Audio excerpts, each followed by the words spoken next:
Welcome to episode 11 of the VADA Studios Confessions podcast. And with me on this particular episode, we have Liam and Pearce from The Claws. Please don't mix us up like that. I'm joking.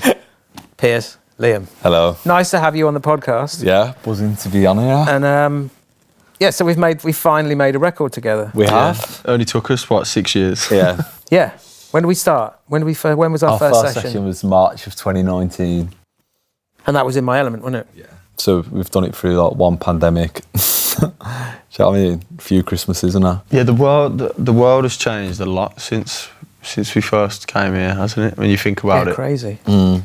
Yeah. I know you can all grow beards now. Debatable. Yeah, mine goes ginger in it, so... Yeah. Well, when we first met you, mate, you had fucking that massive man bun. Man, I did, didn't I? Yeah. Really long Insert hair. picture here. Yeah. Yeah. Yeah. And that big cape you used to wear, man. What big cape? Man, cape went like a fucking big poncho thing with the hood. Yeah, you just dress like a Sith Yeah, Lord. you're in your Sith era. Oh, the Sith era. Yeah. Now I've gone road, man. Yeah, you've had more eras than we've had eras in our songwriting, I think. I've moved with your different eras. Yeah, exactly. How did we first meet? I think it was Liam found you on social media or something. Yeah, like Through other bands that worked there. Yeah. Another band kind of was working with you, I think, and then we were like, oh, that sounds mega, we want to come here, do you know what I mean? And then found out it was local, and then found out that we had mutual in it through Derm, who's our manager. Yeah. Managed me for some time. Managed your band, yeah. So it was like a nice full circle moment, weren't it? And felt right to come here. And then from the first song, I think we just kind of hit the ground running. We're like, yeah, this is where we want to do our record. It's moved so much over the years, hasn't it? Mm. How many songs have we recorded together? We worked it out, didn't we? We did count, didn't we? I mean, we've done 2 live lounges now. I think it was up to 34. Yeah. Yeah. Or something like that, 34 songs, but we've only released like 20 something. Only 20? Mm. What, including We've done 2 live lounges, we've done the bonus tracks. that's including the album. 2 EPs, an album, a rake of singles. And some songs we even did twice. Yep. Yeah. Yeah, I suppose that's true. Mm. So how long did it take to write this album, would you say? I think we've been writing this album since, subconsciously, since we were probably like 16. Well, Element's on there, isn't it? So how old are you when you wrote that? Element was kind of one of the later songs that we wrote. When we were just kind of like messing about as kids, like just coming out of college, we were just kind of writing songs, not for a purpose of them ever being on like an album or anything like that. It was purely just for the sake of being able to play some of our own material when we were putting gigs on in like cellars of pubs in Brum to just loads of our mates, just trying to give everyone a big night out. And it was like, oh well, we can't play, an hour and a half of just covers. Like, we need to have at least one song. And it just kind of snowballed from there. But I think, on the bonus tracks is the first ever song we wrote, which Shut Me Out, and that was played at our very first gig. That was before Element. Oh yeah, that was that. Shut Me Out was what? We wrote Shut Me Out when we were like 16. I joined the band for like a month, and then that was the first thing we come up with. And then that's the first that I played. It was the only original, one of 2 originals that we played at the first gig I was in. That's about a decade ago. Mm. Yeah, literally a decade ago. Yeah, decade ago. But subconsciously, we've been writing it since then, without knowing. Yeah, because we recorded Shut Me Out. It was one of the last sessions on the album, wasn't it? Yeah, I think it was the second last song we recorded, wasn't it? We did that in Tokyo. And Come Down, which was another song pre-Element, and Tokyo was. Mm. That was May, because I remember, because that's when you did Trentham, because we had a day off in that session. Yeah, and we got picked up straight from here, didn't we? Got picked up, to Trentham, and then we all came back. Yeah. It's a nice little day out, wasn't it? It was, yeah. It was a good Midlands day out, wasn't it? Mm. You could have seen The Enemy and Us. Yeah. All of which are recorded, aren't they? So correct. It was a nice day. Correct. It was almost like, as I like to refer to it, the Matt Terry Festival. Mm-hmm. Everybody. Maybe we should rebrand it to that. Yeah. Did you enjoy Trentham? Yeah. We've played with both bands, haven't we? Like, you could have seen The Enemy a couple of times, so I got asked to do that. It's like, yeah, of course you're going to do it. Do you know what I mean? It was a good day out, and I think both those bands in particular have bled a lot into the way kind of we write songs, and you know what I mean, the way we try and come across and stuff. Do you know what I mean? So to be part of that, it's just mega. Do you know what I mean? We enjoyed watching the bands more than playing, really. Yeah, it's always quite cool, isn't it, when you share stage with bands that you look know, up to, yeah, that got you into music in the first place. I mean, I sometimes find myself in the studio with bands that I looked up to as a child.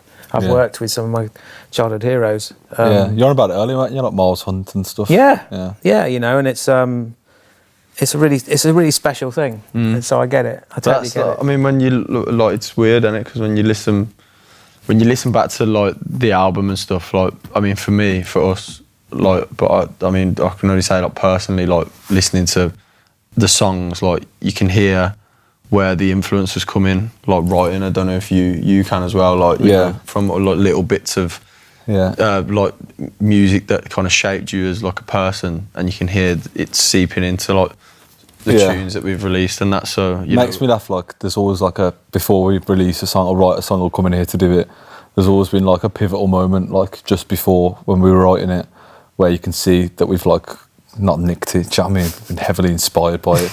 So like, like Fever Dream in it on we were doing that live lounging, and at the end, everyone went, "Oh, that's so McFly, isn't it?" And it's like, yeah, like we supported them 2 months before it was wrote. Do you know what I mean? And we're like, so it's good, man. Do you know what I mean? I think you've always got to be like learning it. Yeah, you've always got to keep your ears pricked up to what inspires you and just run with it naturally. I think every band does that, you know. And I think if you pick any random song of any album, you'll always find a DNA from somewhere where it's kind of come from. Yeah. But that's kind of the evolution of music, isn't it? It's the nature of music, isn't it? Like, apart from like a certain few individuals in the industry who are like just complete mavericks, you know, nothing is, you know, 100%, you know, original. It's always derived from something that you've listened to or heard before, that's made something click in your brain, that's led you to a certain point where you've wrote something. So you're all, like, every song that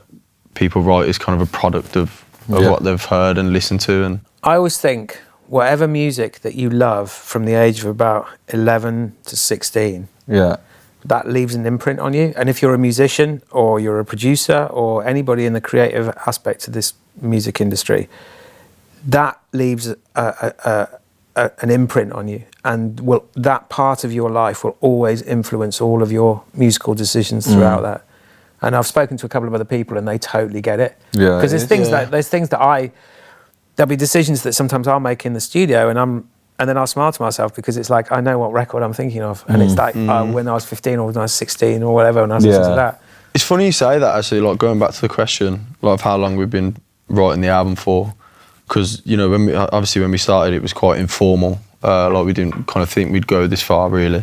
But then when we came in here to do Element the first time, I think that was really the start of us, like, thinking, oh my God, like, why don't we give this a proper crack? But then in the couple of years after that, you know, we've never really been, you know, nurtured by the industry or had someone tell us what to do or what to write, or like, this is what we think you should be doing and this is the direction you should be taking, and kind of like, you know, nudging you into the right place. We've kind of had to like figure that all out ourselves. So like, kind of post Element, when we were going through like the pandemic and stuff, we were like, we were still trying to like find our feet as a like kind of, and our sound, like who we really wanted to be. So like, there's that. When you listen back to the records that come out around COVID time and just after COVID that we did in here, like, they're so different to what the album actually is, I think. Like, they sound like they're the same band, but we were trying to like find ourselves, and then I think you're thinking like Cruella, Electric, that kind of player. Not so much. Yeah, not so much Electric, but Dig This Beat, like, is like that. No one will ever heard that song, but unless you've seen us live around then. But that's very like. Do you know why they haven't heard it? Because it never. Because the middle eight's too fucking long. Yeah. Nah, it's not. If you weren't Pearce, it'd have been well out by now. It's not, man. You've already told me that I was right and you were wrong on that one. It's not. Anyway, so. I never said that. But no, that's very like Rolling Stones, which was like something that me and Liam would have like really got into around when we were like 16, 17. And then Hate the Player is very 80s, which is also something like when we got into a load of disco and stuff, like that started seeping its way in. But then we hit this period after we did those songs, and it kind of got a bit rough in around 2022 for us. Like we were a little bit lost and kind of just treading water, and not really knowing, like, you know, what we'd set up for ourselves, like musically, but also, you know, live wise. Like we were kind of just, you know, floating out at sea a little bit, and we sat down and just said, like, right, we need to hone in on what our sound is. The plan is like 2 EPs and an album in the next 3 or 4 years. So in reality, like, it really, to write the album properly, we started writing it in around 2023, the start of 23. I remember, for me, the turning point, because you've always, all through this like 6-7 years, you know, the whole, you send me demos on WhatsApp and I listen to them, and then I'd tell you my opinion, etc. I think it was around I Don't Care. So that demo, I remember getting that demo and thinking, whoa, okay, something's happened now. This has turned a corner. Coincidentally, that was after we had that conversation, that was the first song that I wrote. Yeah. And like thought, this is where the album starts. And that felt like the beginning of now. It was funny because I remember we were going in the chat and like we were very split on that song. Like me and Niall really liked it, and Johnny and Liam didn't like it. Still don't. I remember, I think we were just confused, man. Like, as Pearce said, do you know what I mean? We're pretty much like, our team is us, you, do you know what I mean? Who's our mutual, do you know what I mean? And a creative. And it's like, we were literally trying to just navigate away, like, who we were. And we were getting like kind of these odd support tours and stuff. And at that point, we were kind of aware that we'd been at it for a little bit, do you know what I mean? And we were thinking, like, you know, what does the industry want? Let's try and write something like that. Or we've come off stage, we've come off a tour with a band who gets the crowd going with these big riffs, and we're like, okay, we need to do that. But then also there was like that element of us that was, you know, still wanting to do the like indie classic guitar kind of ones as well. And I think we were just so torn. And I think Pearce is right. I think in like 2023, when we started doing like I Don't Care, probably like more Fever Dream and stuff and all those kind of ones, we were going like we don't give a fuck anymore. Do you know what I mean? We're just going to write what we think are good songs and completely authentic to us, with help. Do you know what I mean? Definitely from yourself as well, in terms of like structure and what is us and what bits are too long and stuff. I found out that you lot used to put bets on how many bars I'd cut out of demos. You fuckers. Yeah, man. But they like, everything that was ever done to a song was needed. Do you know what I mean? Yeah. But like, going back to what you said, and it's like what Liam's just said there, like spending a lot of years, as you kind of have to do as like a young adult or a young musician, like finding their craft. But we ended up just going back to basics and all the music that, you know, rather than try and chase this like new genre that we were trying to find. You got to find, you know, what's good and comes natural. So we ended up just reverting back to the music we loved when we were from the age of 11 through to 16, and you know, all the records that started us out, we were bought when we were kids, and everything that's the core of this band, like proper British indie music, and that's what the album is. Yeah. So. Yeah. Are there any songs that you absolutely loved that didn't make the record? Any of the demos? Yeah, there's a couple that I had that I would have loved to, but one of them was "You're the One," if you remember that, the slow song. Oh yeah. We played it. We played it once live at. I think it was some live stream in. It's for COVID, man. Yeah. It was either kind of, when I wrote actually that song right in the same. It was like in the same fortnight that we wrote Pink Moon. Yeah. It was like right at the turn of the year in 20. We should record that song. What? Pink Moon. Pink Moon. Yeah, we'll come back to that. Yeah, it was right at the turn of the year in like 22 or 23 or something. And it was all in my head anyway. It was either Pink Moon or that for the album, and we went with Pink Moon in the end. Yeah, which is definitely the right disagree decision. there, you know, actually. 'Cause the one thing that I kind of wish was on the album, but isn't, but we've already done, is like "Where Are You Now." I'd have loved to have done that here properly. I did suggest that because I love that song, and I tell you when I really got it, when I came to see you on the McFly date at Silverstone. Yeah, we played that. And you played it and I remember it like watching the audience as well, thinking this is really connecting straight away, because it was a pretty cold audience really. They were there for McFly and Cars and Cars, yeah. And I remember by the end of that set, you'd kind of really won them over, and I'd seen the sort of turning points of them kind of going, oh, it's a support band to the band that we really want to see, to hang on a minute, this is a really cool band. Yeah. And I remember seeing that and then listening to it on Spotify and going, oh, this is a really good song. And I remember saying to you, it's like, is that in the running? But you were straight away, you were like, no, I don't think so. We did discuss it. Yeah, we did speak about it. I think it was like, obviously on the album, the songs are kind of already out in terms of Fever Dream, I Don't Care and stuff. We're kind of thinking, you know, kind of desperately want those songs on there, so we can't really afford to have another song on there that's already been heard, do you know what I mean? And we thought Pink Moon was a strong song to that, and probably sounded a bit more cohesive with the record, really. I think there's an element of like, I mean, like, I think Where Are You Now, like really, like depending on whatever you say is your favourite, will probably always be my favourite. Because it's a really good song. I remember I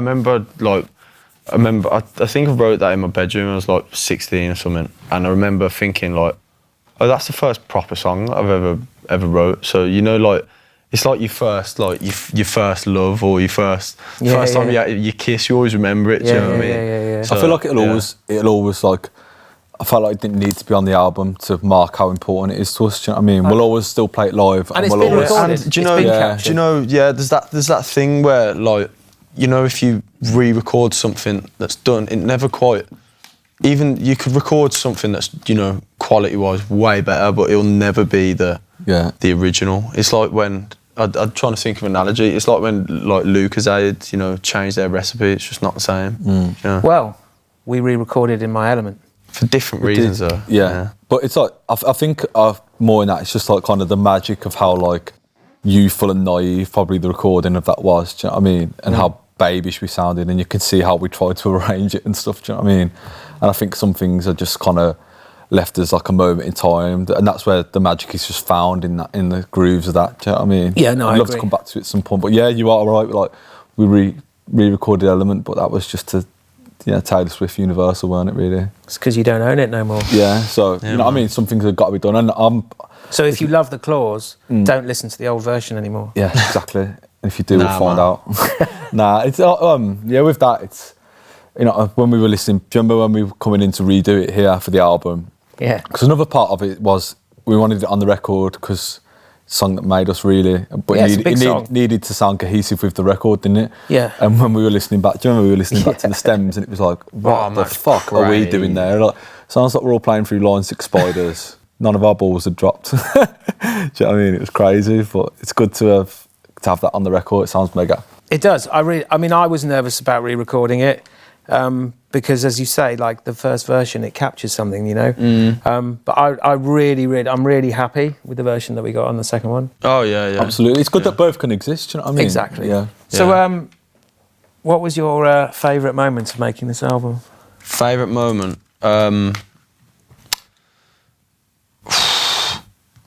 You know what? It's so hard to pick because it's all just such a blur. Yeah, right. Like, well, I mean, when did we start actually? We started really in August of last year when we did Nothing As It Seems, and then started again really in January this year. Yeah, didn't we? I can't really pick a favourite moment. I think the favourite session we did was when we did Exception for me. What song did we do with Exception? Yeah, don't know.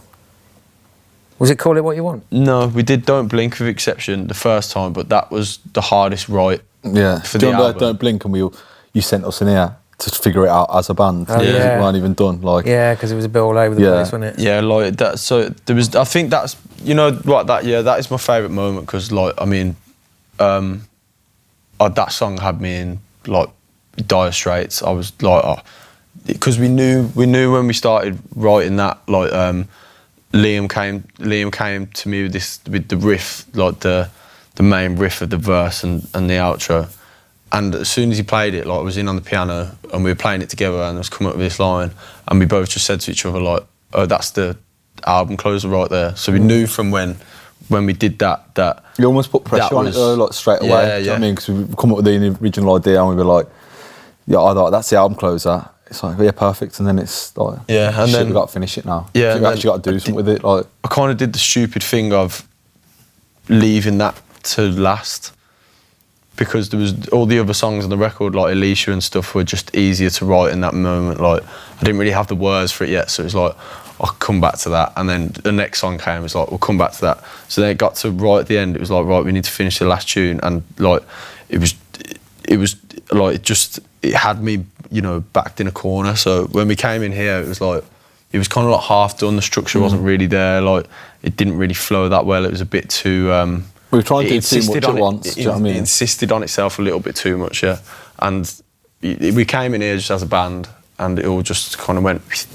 clicked together. I kind of like them ones. Do you know what I mean? The good songs, like, are the ones, you know, when they fall on your lap straight away. You know what I mean? Like Fever Dream was a bit like that. It's almost done, fucking ready to sound. But you know, the ones where you have to dig deeper for, like, so, you know, 99% of the time, they're never as good as the ones that fall on your lap, are they? Would you say that you find studios stressful? Yeah. You don't though, do you? Well, no, you do when there's been moments where you haven't had lyrics yet. And you've been writing them and staying up all night to try and write them in the studio. Take that out of the equation, right? I feel like me and you would find it stressful in different ways. Yeah. Like, for example, mine's playing to a fucking click. You'd prefer more the side of band where you go out and play live. I'm more rushed in it, man. Do you know what I mean? Like, you know, I do like the studio when I'm in the right frame for it, but when I kind of like, I'm already a bit stressed out with it anyway, and we're, do you know what I mean, arsing about with 400 pedals and that, do you know what I mean? And things like, the words like frequency are getting thrown around, plugins and gains, and like, boring, straight in the amp band, do you know what I mean? That's magic. But I have to be in the right, I definitely have to be in the right, like, frame for like, for example, like, my favourite moment is Pink Moon, do you know what I mean? When we writ it for no reason, like, we recorded it for no reason, like, it weren't actually going to be on anything at the time. And I remember it was kind of cold, it was really wintry here, weren't it? And for whatever reason, Niall and Johnny had to go, so they were done within the first 8 hours, and we were just kind of left to our own devices to just make it as Smithsy as possible. And you know what I mean, there was a load of wicked shouts going like, okay, let's get the mandolin out, let's get the ebo out, you know what I mean? Ones like that, and that's my favourite session because I just loved how it was just like, Pink Moon was really creative. I forgot about that. And it was just like, it was just a really nice moment, because you know, one of them studio days where everyone's shout is worth pursuing. I said it with Liz. Pursuing. And it's like, yeah, that's a great shout. And I feel like on that song, from all our collective influences, everyone had a shout that kind of lent itself to it in a way another person wouldn't have seen it. Do you know what I mean? So I think the Ebo idea was yours and the mandolin was yours, and I was like, oh yeah, that's perfect. And then obviously you had the keys element on it and stuff, and definitely more the backing vocals and stuff, and just to see it build from there. And there was no pressure like, oh, it needs done because it needs going off to mix this week, and it was kind of it. I know exactly what you mean, because it felt like. Fuck off, you didn't even remember we did it. Yeah. Oh, I do now. Because he was that special, man. He was in a daze the whole time. He phoned me and went like... outing, man. He was going through all the demos and that. And I sent him loads of demos for the album. He was like, this is what I've been working on. Like, what's your opinion? Like, we're trying to figure out which ones we want to pursue. And then he went, oh, I just found this song, like, really like this, man. We should record it. He sent it me, it was Pink Moon. I was like, Matt, we recorded that like last year. Yeah. He went, oh yeah. I was like, you don't remember that at all, do you? What are you gonna say, Matt, about it? No, I do remember the session now, but it was like, it was weird. I remember hearing the demo going, this feels good. This feels like really familiar. But in fairness to me... That was what you said. He went, this feels really familiar. I was like, yeah. Yeah. But in fairness, I do record quite a few songs. Yeah, man. You got the best. I think. Did I get a fine for that? I didn't get a fine. You got 50p for that. Yeah, straight away. Yeah. You can come to curry now. I don't necessarily find it stressful in here. I think this is. I love playing. I kind of love playing live and recording both equally. You like being in the studio. You'd probably be more towards live, wouldn't you? But I mean, like this. Like, Kitten don't like studio. Being in. No, I do like it, man. I'm misunderstood. I think it's because I'm like, I don't know anything about it. Do you know what I mean? Like, I look at some of the things now, I'm just like, what even is that? Do you know what I mean? So it's you're, like a plugin or something, you're not an artist that's interested in the technical process and the understanding of what's what. Nah. Whereas you are, aren't you? Yeah. Really? I don't even understand. It's not so much that. It's more like, you know, you come in here and you turn, you know, you turn stuff that like and songs and music that you've been nurturing and writing yourself for so long and you obsess over it for ages, and then you come in here and it becomes, you know, just a little project in your head into an actual thing that's going to go out into the world and people are going to receive in it. So I like that part of it. It's quite. Yeah, I feel like when you, because obviously you're the one who makes the demos and the writing pit. Like, I feel like when you do make your own demos and you are kind of writing and building on it, I feel like you're naturally more inclined to kind of dig deeper into how you want it to sound on record, because you have obviously, you know, you come to good studio, you know what I mean, like this for the expertise and the apparatus and stuff, do you know what I mean, to make it how you want it to sound, which we haven't got at hand at home. Whereas like if I come up with something, the last thing I'm doing is getting a focus right out. Do you know what I mean? No chance. I'll sooner get 2 buses to his and just play him the riff or send it on WhatsApp or something. Or just do a phone record. Yeah, you do it. Do you know what I mean? Yeah. I've done the hard bit. Phone off. It's like having a baby though, isn't it? Yeah. Like Everyone handles them in different ways, don't they? Like writing music, it's like conceiving it, you know, in your bedroom, like in your house when you do little demos and stuff, and then you come here, like, and it becomes like a person or a thing. And I enjoy watching it blossom from afar. Do you know what I mean? Blossom. So you wouldn't, you couldn't see yourself producing bands from afar. From afar. Yeah, from outside the window. Yeah, I'm outside the window there. Yeah. Good job, lads. You'll be in class. Let me know when you want me in. Like. So you couldn't see yourself producing bands in the future? Nah, I wouldn't wish that on any bands, to be honest. Would you? I'd do it. Yeah. I mean, I love making music, and so I'd do it. I'd probably have to, you know, learn how to do it good. See myself probably writing with other people more so than producing, but you never know, innit? Like, you never know. I'm trying to get into it a little bit more and like understand, you know, how to make things like your ideas in your head sound. Transpose. Yeah, transpose them into, you know all the programming. I feel like that's kind of like the beauty. I feel like that's the kind of credit to our longevity though, really, is that, you know what I mean, if we were all mad into wanting to produce, or we were all mad into writing songs, or we're all mad into all the other aspects that make it like an independent band, you bash heads, wouldn't you? Do you know what I mean? But I feel like the fact the 4 of us are all interested in you're the businessman, different parts of how a band works. Yeah. Like, is the reason why kind of it does well. Like, do you know what I mean? Like, you write and then, you know, can demo, but Niall is more interested in demoing. Do you know what I mean? So it's like they can get together and bash it out, and then for Johnny. Bless him. I don't even know where he is. He could be anywhere. He's actually here somewhere. Yeah, he's here somewhere. We've lost Johnny. Yeah, Johnny. Fucking swimming in the pond and that. You know what I mean? If I say Johnny's got an idea for something, like marketing wise, whatever, and he'll see like a video or something that another band's done, go, that's cool. You know what I mean? I like hearing it, and then we'll bash it off together. But yeah, it's like it's a well-oiled machine, I think, at times. Do you know what I mean? When things are going right and the song's there, and it's like, oh, I've had this idea for the video. Oh yeah, let's do this. Do you know what I mean? And Niall's like, you know, oh, I've got a really good idea for that mid-late because I've, you know, been a nerd and bought some software that does it. Do you know what I mean? It's like, and then it all comes together and it's a good thing. Do you know what I mean? Yeah. Whereas if all of us were like songwriting or, you know, into tech, no, my plugin. No, do you know what I mean? It'd just be chaos, wouldn't it? That is what happens. Yeah. That is what happens in the shed. Oh yeah, that's why I don't come. Yeah. That's why it's just WhatsApp. Battle of the plugin. Yeah, I didn't even know what a plugin was. Remember on the last session, I was like, what the fuck is that? I've always wanted to ask. And you're like, my plugins? I don't know what that is. Do you know what I mean? You said plugins too often and it sounds like a silly word. Yeah. Plugins. Especially in a Brummie accent, innit? Do you know what I mean? Plugins. You're going to have to put subtitles on this, by the way. No one's understanding us. They're from Birmingham. So 3 things that you could not do without in the studio. My little bag of health that I got.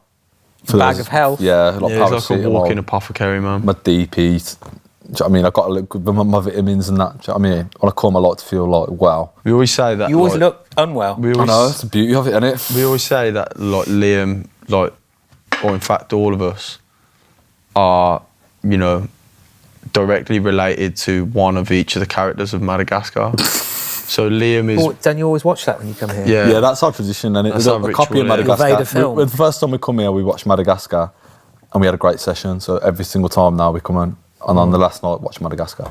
So who are you? Alex. Alex the Lion, man, posing on the fucking tannoy. Do you know what I mean? Doing that. Yeah. Nah, it's because I like steak. That's why. I like steak and that. And you're a diva like Alex the Lion. Ah, man. Who are you? Malman, the giraffe. Yeah, you know, he's like mad into his health and that. And like he's always got one of those cones on around his head to like protect him. And he's bare anxious and just running around. That's me. Who's Johnny? See. Nah, Johnny's Johnny could be the zebra, but I don't think he really is. I think he's one of the penguins. You know, the penguin who don't know what's going on. He's cross-eyed. That one. And Nidge is Gloria, man. Gloria? Yeah. I've never seen Madagascar. The most calculated one, do you know what I mean? The one that tries to keep everyone on the ground. Nah, Johnny's a zebra because he just starts like, you know, running off and disrupting everyone else's life. Yeah. Uprooting everyone from their home and chaos, like.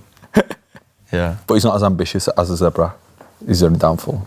So you've got your bag of health. That's one thing. Yeah, but I'm going to put that down as a communal thing, really, because everyone has a dip in it. Shall I do that? Yeah, come back, mate. I'll slag him off for it, but... I've seen you on your Baroccas. Yeah, no, I take a little Barocca and that. His is mad, though. He runs like a 90-year-old man. He's in his mid-20s. Honestly, he's got... The real turning point for me in that, when it stopped being funny and started being, like, serious, was when I seen he had one of those vitamin containers, you know, where he's got each... the Monday, Tuesday, set Wednesday. out for each day of the week. And I was looking at him like, mate, you are 25 years old. Little pillbox. Yeah, he's got a pillbox, man. Yeah. Okay. I had to get another because I wouldn't fit anymore, so I had to buy a deeper one. Bless you. Special. Yeah, man. Don't worry, man. So what else? I mean, surely it's Johnny berating. We've done some crazy things to Johnny over this album. Yeah. Yeah, on things that we need in the album, or? Yeah, I mean, actually, sort of... Things you couldn't live without, I couldn't live without teasing Johnny. And Oh, God, yeah. Oh, no. That's the backbone of every session. That's you know what I mean? That's the spine of this album. That is literally the glue. It's our foundation. That's literally my favourite prank. It's the glue that holds this band together. Yeah, berating Johnny. Yeah. My favourite prank we ever did was gassing him out. I love that, man, because it was so calculated, weren't it? Do you know what I mean? It was a 2-day job, weren't it, really? It was like SAS. Do you remember he went home underneath the bed, 5 a.m. alarm wakes up, was like crawling on all fours underneath his bed. Yeah, do you remember? We blasted him and we were like recording him for the video. Well, you got to give context here. We put a smoke machine. We got a dry ice machine and put it under his bed while he was at the shop, and then at early hours of the next morning, someone turned it on from outside and shut the door, and it filled his room. And we put a camera in the corner of his room and set it up to get his reaction. And he woke up seeing all the smoke in the room and just went back to sleep again. Nah, bro, he got up, didn't he? He got not go back to sleep? Man, he got up like... Is that video still on TikTok? Yeah. He was naked as well. Yeah, you'd have to look... He got up like... Winnie the Pooh, man. He had a top on but no pants. Do you remember that? Do we need to put a link on the screen here? Yeah, he's sleeping in a t-shirt, no pants, like fucking Winnie the Pooh outfit, man. Crazy guy. What else can't we do about in the studio? I feel like just humour, having the crack, do you know what I mean? I feel like that's one of the main things that got us through everything, really. Do you know what I mean? If it's all going wrong, which it has, just laughing about it and just trying, you know what I mean? And just trying another avenue. Because I feel like if all of us were like, got in our own heads and were like, you know, going mental, like we wouldn't have got very far, do you know what I mean? You can't let things get too serious in here, really. Yeah. I've never seen, there was never a big blow up in the studio. Nah. Because some bands haven't. Nah, No, man. yeah, no, I don't. We've never even had a big blow up like our band. Do you know what I mean? Of course, every music artist, like when you're in a band, like everyone has words all the time, like, but we've known each other for that long, really. It's kind of like sibling relationships, isn't it? Yeah. Where like people will piss each other off and that, but you know, they're forgiven. Then in the next morning. day, it's I've noticed that. We can't really. Do you know what I mean? We've got shit to do. Do you know what I mean? I think you guys have got a really nice relationship. I can't hold a grudge. Do you know what I mean? Because that's not true. The next day, that is so not not true. with these anyway. That is so not true. So not true. You're the king of the grudge. See, I wouldn't say a grudge. I'd just say So not upset you once. not a grudge. And you're on the he'll shit list never for forget life. about it. He's got a notes page, you know. It's not a grudge. He's got a notes page of everyone who's ever done it. It's not. No way, Ed. It's not a grudge. It's not a grudge. It's just remembering being wronged. So a grudge. That's what you want to call it. That's fine. That's what a grudge is. No, it's still up here, mate. Do you know what I mean? But we ain't got that anyway. Do you know what I mean? Because we've got shit to do. Like, how can we? Do you know what I mean? How can we actually fall out? Because the next day, you know what I mean? We've got to go and fucking do a music video, or do you know what I mean? Go and rehearse. Or make a record. Or go and make, or anything. Do you know what I mean? Like, You know, Be the clause. Yeah, got to go. Yeah, we just got to do what we got to do. And it's like, it's not for that reason. It's just like you just see each other, and it's like, you're right. Sound like, you know what I mean? Yeah, most of the time, if we ever like have words, or it's because someone's done something stupid, like for example, like Johnny after a big gig in London, decided to like launch this empty wrapper of what he thought was an empty wrapper of kebab, like late night kebab, but in fact was not empty and had a kebab still in it at my head in the middle of a van. In the middle of the van with like, you know, there was like 10 people in the van, like with over carrying, and then he threw it and everything went silent, and someone turned the light on and there was just like tomato on his face, tomato and lettuce like dripping down my face, and I was like fuming, ready to throw hands there. You saw red. And then like from the other end of the van, I just like, do not say another word, like trying to keep my lid on, and Johnny went, "You ain't gonna do nothing." And yeah, shit hit the fan. But then like I think I launched a can off his head, like. Yeah, but there's definitely been. But then we got out of the van 30 seconds later, and I felt really bad because I'd hurt him, so I had to give him a hug then. So do you know what I mean? It's definitely got a bit mad, isn't it? A bit stressful, but like naturally, do you know what I mean? We find ourselves in like very tight spaces a lot of the time. Do you know what I mean? Yeah, so it's in a van, a small dressing room, like being in a band, isn't it? Yeah. So do you know what I mean? Like, and obviously, naturally, being independent means like nothing's ever a chill. Really, it's constantly got to be looking or doing something. Like, I feel like that's something we've had to learn doing this album in the studio, is to just try and actually enjoy the fact that we're making an album. Well, a lot of the time when we were doing the record, I remember you, when you'd finished your bits, we'd have to go over back to the residential and kind of set up office and go and deal with vinyl pressings or promo on shows or Instagram, TikTok, all that sort of stuff. Yeah, I've had to tell myself, like in the last year, towards the latter end of this album, that, you know, enjoy making this album, your debut album, because you're only going to do it once. Do you know what I mean? Yeah. And like, try not to get into your own head. All you can do is try your best at it. Do you know what I mean? Which you know, when all's said and done, I feel like we could not have put more effort, care, time, energy, tears, blood, everything into this album. We've all, it's not just from us, from yourself, you know what I mean, from everyone who's we've all remotely pulled in the involved. same direction. We've all cared and loved it. Yeah, we were all completely invested in each other and trusted each other to do it. I think you can hear that love in the record. I'm so proud of it. Yeah. Yeah, every session we did here was, you know, special. It's like filled with loads of memories, loads of laughs, and great songs at the end. They're the things you remember, innit? Do you know what I mean? Like, and I think that, you know, there has been times where one of us, you know, talking about, you know, doing the record's one thing, but, you know, obviously we've all got like personal lives and things going on in the background of making the record the whole time. 'Cause growing up together, you know, from 17 to now, it's like, you know what I mean? We've gone through every element of being a boy into a man, literally together. Do you know what I mean? Especially through here as well. So it's like, I think there has been times through the record where I've had a really bad day, or Niall has, or you have, or something's gone wrong and we've had to go home, and then, do you know what I mean? I think the fact it's all become so personal is, you can hear it in the record. Do you know what I mean? It's literally in the grooves of the record, which I think makes it so special. Like, yeah, no, I agree entirely. Not many bands get that, I don't think. Do you know what I mean? Like, you know, it's hard at the time, but in hindsight, you know, to have done it completely us, do you know what I mean? And just on a personal basis for all of us, you know what I mean? It's something to be really proud of, and we have it on release day, and people are, and I think people will be able to hear it. I don't know about yous. Yeah, I feel you like can, in the record you can hear it. Like it's like you can hear the cohesiveness between the four of us and you can hear that kind of journey, and you can hear that, you know, we are four mates who've grown up together, and that's kind of like that's what all we've ever wanted to do was like bring that debut since we started was, you know, make that happen for ourselves and make that record. So like, and you know, we kind of did like really against all the odds. Like we shouldn't really be here, to be honest. Like talking about doing a debut album or talking about doing the tour we're doing at the end of the year, or like even thinking about charting a record. Like it wasn't really written in the stars for us at all. Like we had to work for it, and like you can hear it in the songs and in the record, and it's so. I think that the only reason that we are still together is the fact that we've to have done this album. Do you know what I mean? Like if things got hard, or you know, felt like throwing the towel in, or like, you know, just don't want to do it anymore. Like, you know, I've got work, I can't afford to go to Leicester on a Tuesday night and play to 10 people. Do you know what I mean? It's like the whole thing was like, no, we owe it to ourselves to hold a debut album. Do you know what I mean?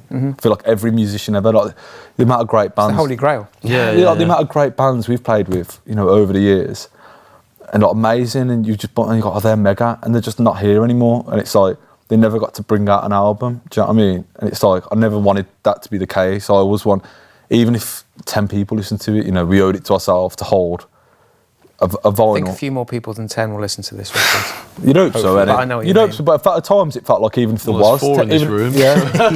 3 actually. So what's your favourite song? Favourite song? It changed all the time, but at the minute I would say Don't Blink. I know we were on about it earlier. I think the fact of how much we had to bash heads and kind of to have come in here, and I think it was your idea to go get in there, go back to being 17 and rehearse it all together and try and come up with something. And I think the fact we all had to dig so deep on our own personal inspiration and like, what's the word, not talent, like ability to get it over the line. And especially from your point of view as well, I know you had to dig really deep to like, do you know what I mean, to get it how you think we'd have wanted it and stuff at the time. I think it was like, our brains were all at 100%, and I think to get the final product that people hear on the record, and I think it's a Claw song for me. It's got everything I think a Claw song is. I mean, it's got big riff, a big anthemic chorus, like great solo, like it's gritty, it's raw, it's about personal things to us, it's about the journey, and I feel like that's the summary, you know what I mean, as well as the last song on the album, so it just fits in every angle for me. Yeah, I'd say that song, because it was probably the most rewarding song listening back to the album, because like we had coming in here, we had all the components, like we had the riff, we had all the top lines, there was a couple of lyrics missing that I kind of had to find after we recorded the music, but like we had the chord changes every section, but it wasn't fitting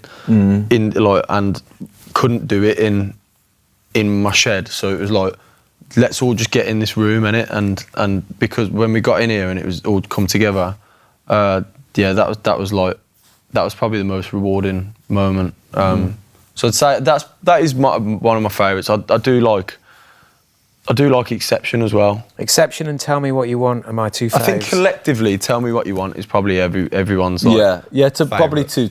If you were to completely remove me from the situation of how I'm invested in it and the process, if I was to hear that song on the radio, of all of them, I'd probably go, do you know what I mean? That's a great song. So I think it's the most commercial in it, really. Yeah, and I kind of like... It's musically really intelligent as well, the way it like... Even though you say yourself. Yeah. Yeah, well, I mean, it's I kind of like how we just good went, fuck it, do you know what I mean? Anything went, man. It was like, it's brave. The end bit was like, should we fucking do that? It's like, yeah, you know what? We're going to fucking do it. Go do you know what I mean? Let's do it. And I'm so glad we didn't let the intrusive thoughts win of going like, no, man, let's just, just stick to what we know, got a formula, just do it. Do you know what I mean? I'm kind of glad, like, I think that was a big push from yourself, Matt, as well, really, to have gone, it's your album, you know what I mean? Do it how you want to do it. And I think to have just, all of us to have gone, yeah, you know what, let's do it how we want to do it on our terms. Says a lot about us, and it's a credit to the sessions as well. Do you know what I mean? Yeah. I think when you think about Tell Me What You Want, actually, like it was written pretty much in the same way that In My Element was. Like it came from a riff that Niall had, And then I remember him playing it to me in his bedroom this one time, and I was like, he was like together with like 2 or 3 other demos, and he played me these first 2, and I was like, oh, they're terrible, they are.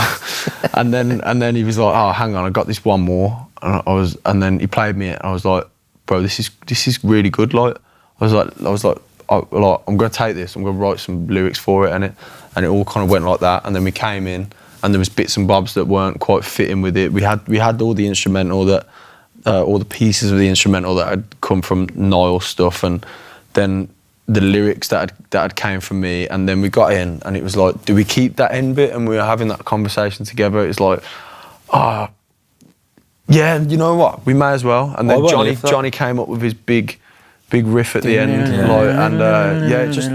it just all hits right. It was pretty much the same way that we did in My Element, like Niall's riff, and then I took Niall's riff and wrote the lyrics, and then we came in and gelled it together, and Liam came up with the vocal in the middle 8 and in My Element and that line, and Johnny came up with his bass line in the middle 8. So they're quite, for me, it's like you say, it's like a bookend of like start to finish, really. So yeah, I think it's nice for like moments on the album to have gone like full circle in it. There's definitely elements where it's like someone else's idea, but ultimately it's like with all of them, it is like a, you know, it's democratic. Is that the word? It's like a democracy in it. Do you know what I mean? Like, comes back and everyone's got a say on how it's going to go. Do you know what I mean? Sometimes it's like, the fuck you on about, man? Shut up. Do you know what I mean? Go out, leave, like, go get out.